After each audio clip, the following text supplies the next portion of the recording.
Olá!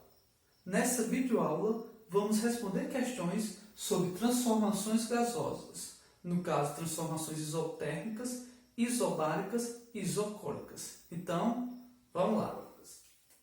A primeira questão que vamos responder vai ser essa, que é descrita da seguinte maneira. Um balão selado, quando cheio de ar, a uma dada pressão, tem o volume de 50 metros cúbicos, a 22 graus Celsius. O balão é aquecido, assumindo-se que a pressão é constante. A que temperatura estará o balão quando o volume for 60 metros cúbicos, certo?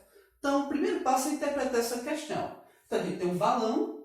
Esse balão, inicialmente, ele apresenta, no caso, 50 metros cúbicos. E aí ele é aquecido. Quando ele aquece, o que a gente aprendeu? Quanto maior a temperatura, maior, consequentemente, o grau de agitação molecular. Isso faz com que as moléculas elas ocupem um espaço maior, aumentando, consequentemente, o volume. Portanto, o volume que era 50 metros cúbicos passou a ser 60 metros cúbicos. Ok? Aqui está dizendo, né, que há pressão constante. Se a pressão é constante, ele é um processo, ou uma transformação, melhor dizendo, isobárica. Então, a gente já sabe que é uma transformação isobárica. Então, o primeiro passo que a gente faz para resolver isso é o quê? É tentar colocar os dados. Então, vamos lá. O primeiro dado é a questão da 50 metros cúbicos. Então, vai ser, no caso, o volume inicial, que é justamente o volume do balão inicialmente. Okay? Ele está a 22 graus Celsius. Então, a temperatura inicial vai ser igual a 22 graus Celsius. Okay? Ele vai ser aquecido e vai ficar com volume de 60 metros cúbicos. Então, no caso, o volume final vai ficar igual a 60 metros cúbicos. Okay? Então, o que eu quero encontrar? Eu quero saber a temperatura. Então, a temperatura final é o que a gente vai tentar encontrar, certo? Então, vamos lá. Como a gente já sabe que essa transformação é uma transformação isobárica, então a fórmula vai ser o seguinte. Volume inicial dividido pela temperatura inicial igual volume final dividido pela temperatura final, certo? Então, vamos lá. O volume inicial é igual a 50 metros cúbicos.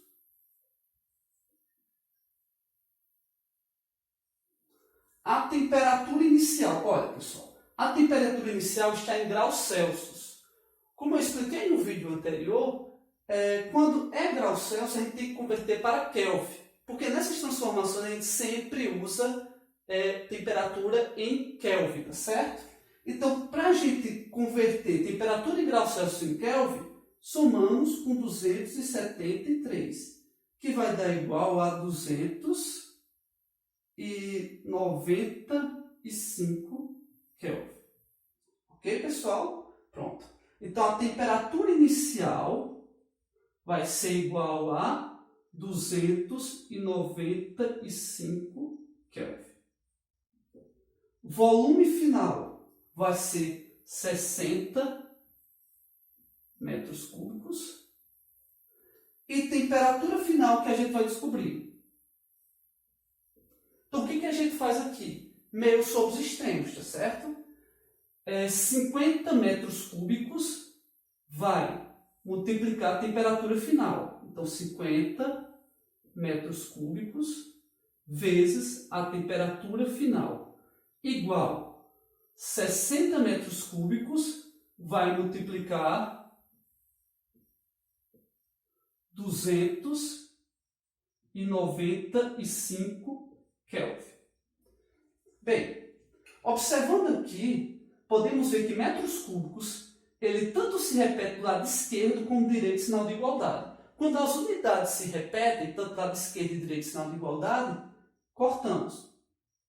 Então, vai ficar, no caso, 50 vezes temperatura final igual 60 vezes 295. Então, vamos pegar o calculador e vamos calcular que vai ser igual a 17.700.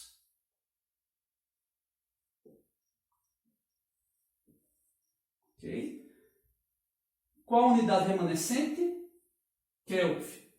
Então, isolamos a temperatura final, vai ser igual a 17.700 dividido por 50, que vai ser igual a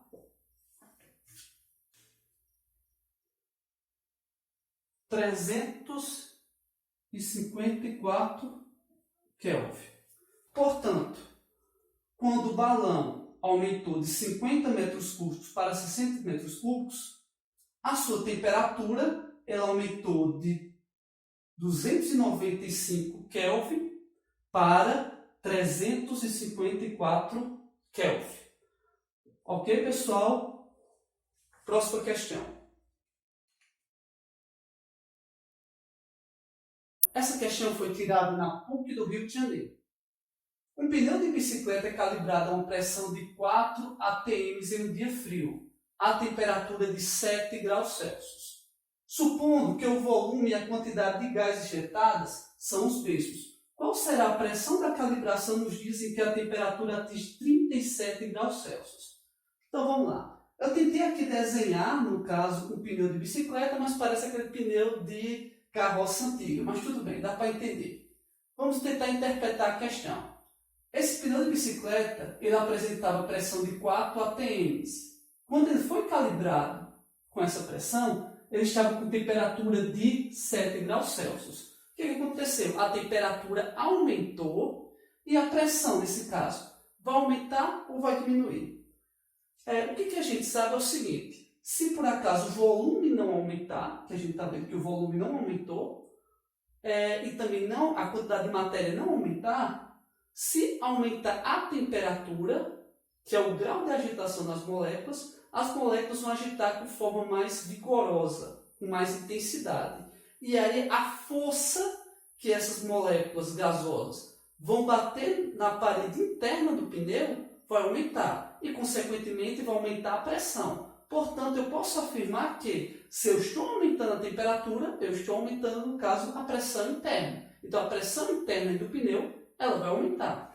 Então, a gente está vendo aqui também que o volume não altera. Supondo que o volume e a quantidade de gases injetadas são o mesmo. Se o volume não altera, então a gente pode afirmar que essa seria uma transformação isocórica ou isovolumétrica, certo? Então vamos lá. Primeiro eu vou extrair os dados.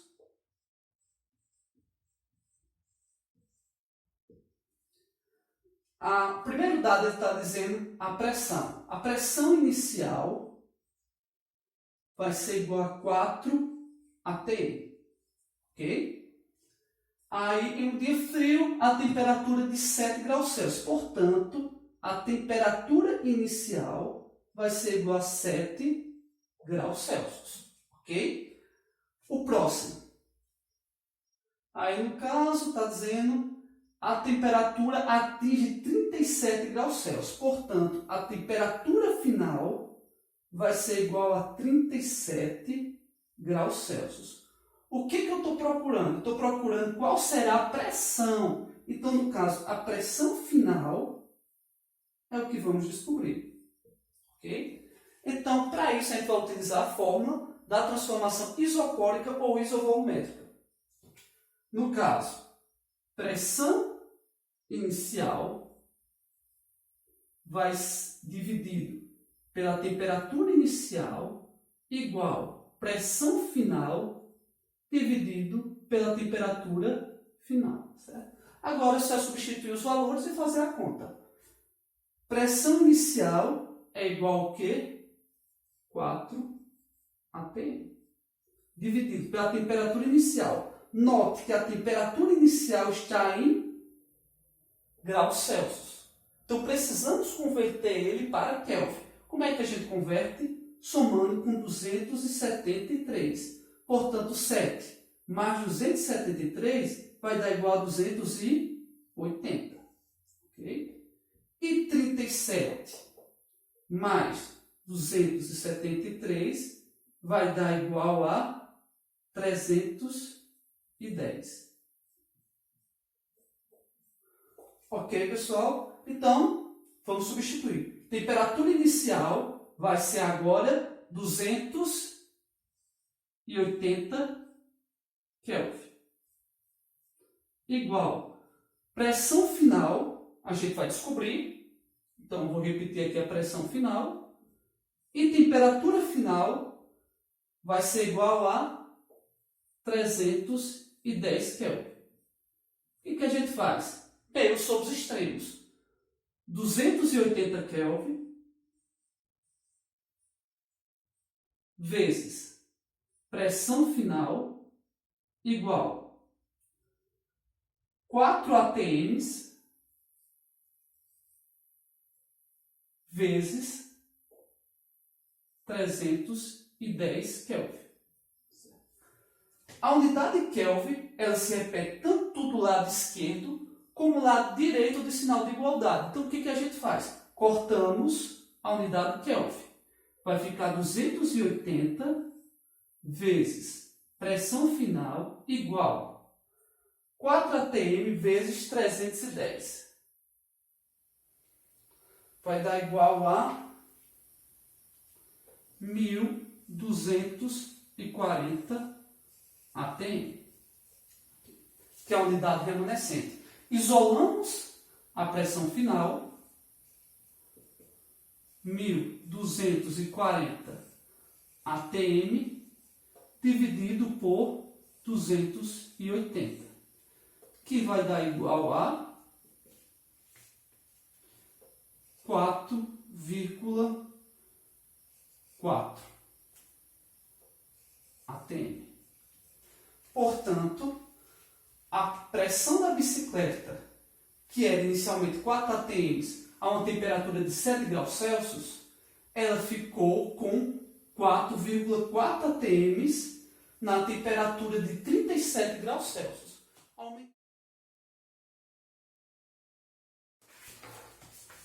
Vamos lá. Certa massa gasosa ocupa um volume de 10 litros sob pressão de 2 atm. Qual o volume dessa massa gasosa, a mesma temperatura, sob pressão de 380 milímetros de mercúrio? Então, o primeiro passo para resolver nesse caso vai ser os dados, né? Então, vamos colocar aqui os dados para facilitar a resolução. Certa massa gasosa ocupa um volume de 10 litros. Então, o volume inicial vai ser 10 litros.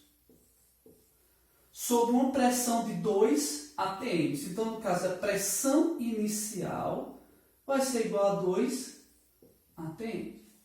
Qual o volume dessa massa gasosa, a mesma temperatura, sob pressão final, vai ser igual a 380 milímetros de mercúrio. Então, o que eu quero encontrar? Eu quero encontrar o volume. Portanto, aqui vai ser o volume final, certo? Que a gente vai ter que descobrir. Então, antes de resolver, a gente precisa entender o que está querendo. A gente está querendo, no caso, o volume final. Se a gente está querendo o volume final, a gente observa que essa transformação acontece em temperatura constante. Como aqui está dizendo, mesma temperatura. Se acontece em temperatura constante, o sistema vai ser isotérmico, certo? Então, se é isotérmico, utilizamos a seguinte fórmula para resolver. Pressão inicial vezes volume inicial igual pressão final vezes volume final, ok? Beleza. Só que antes de resolver, temos que observar o seguinte. As unidades de pressão estão diferentes. Observe que a pressão inicial, a unidade está em atm. Pressão final está em milímetros de mercúrio. Se a gente colocar esses dados aqui e tentar resolver, vai dar, no caso, um resultado errado. Então, para isso, precisamos igualar as unidades. Ou podemos colocar as duas unidades como milímetros de mercúrio ou as duas unidades como ATM, certo? Vai depender de você. Então, para a gente fazer isso, a gente vai fazer uma regrinha de 3. Para fazer essa regra de 3, é necessário saber quanto em milímetros de mercúrio equivale a ATM ou quanto em ATM equivale a milímetros de mercúrio, tá certo? Se a gente for olhar, vamos descobrir que um ATM equivale a 760 milímetros de mercúrio, certo? Então a gente faz uma regra de 3. Se eu quero colocar, no caso, transformar milímetros de mercúrio em ATM, eu vou colocar X abaixo da unidade ATM, que eu acho mais prático, tá certo? Então, eu vou transformar, no caso, a pressão final, que está em milímetros de mercúrio, em ATM. Então, eu vou colocar, no caso, X abaixo de ATM, que é o que eu quero descobrir. Não sei se vocês estão entendendo. Então, no caso, 380 milímetros de mercúrio. Quando a gente for fazer sempre essa regra de 3, para não se confundir, sempre olhamos, no caso, as unidades. Unidade abaixo de unidade. Vocês estão vendo, milímetros de mercúrio abaixo de milímetros de mercúrio. Como a gente quer transformar em ATM, então X vai ser abaixo da unidade ATM, certo? E aí a gente faz meio sobre os extremos.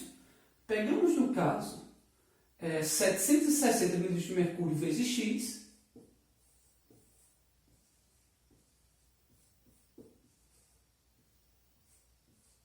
igual 1 ATM vezes 380.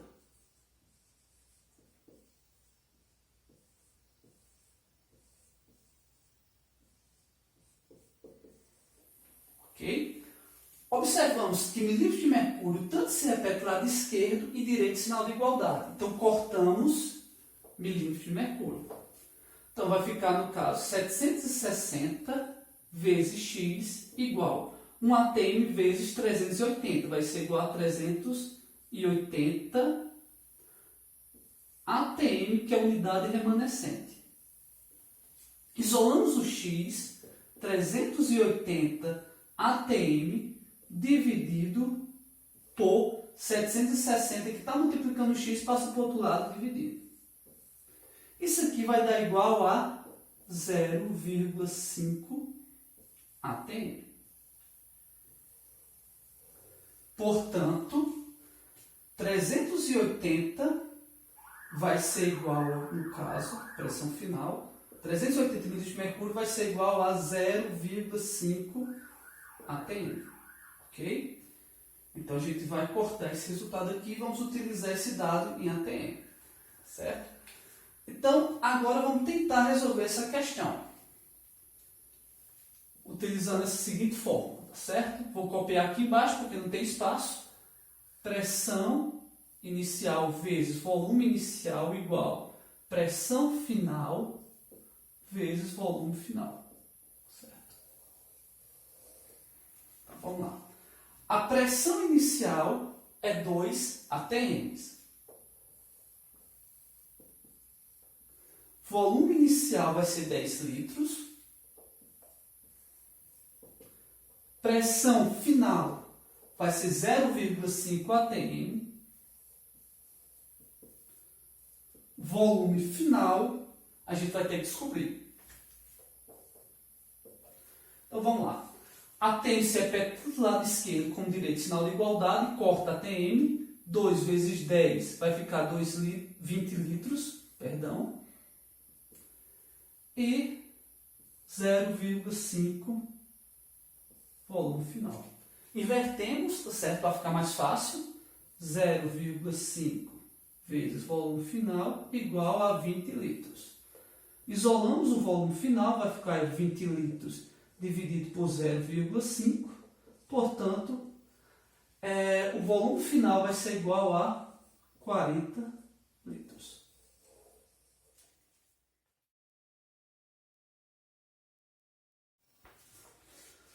Próxima questão. Marque o gráfico que apresenta a transformação isobárica. Okay? Então, aqui existem, no caso, 6 gráficos. e desses 6 gráficos vamos marcar qual delas que apresenta a transformação isobárica. Então, primeiro, o que é transformação isobárica? Transformação isobárica é aquela transformação gasosa no qual não vai existir variação de pressão. O que vai existir é variação de temperatura e de volume. Então, o primeiro passo para a gente marcar qual desses gráficos representa a transformação isobárica é observar qual deles não vai apresentar a variação de pressão. Então, vamos olhar no caso o gráfico A.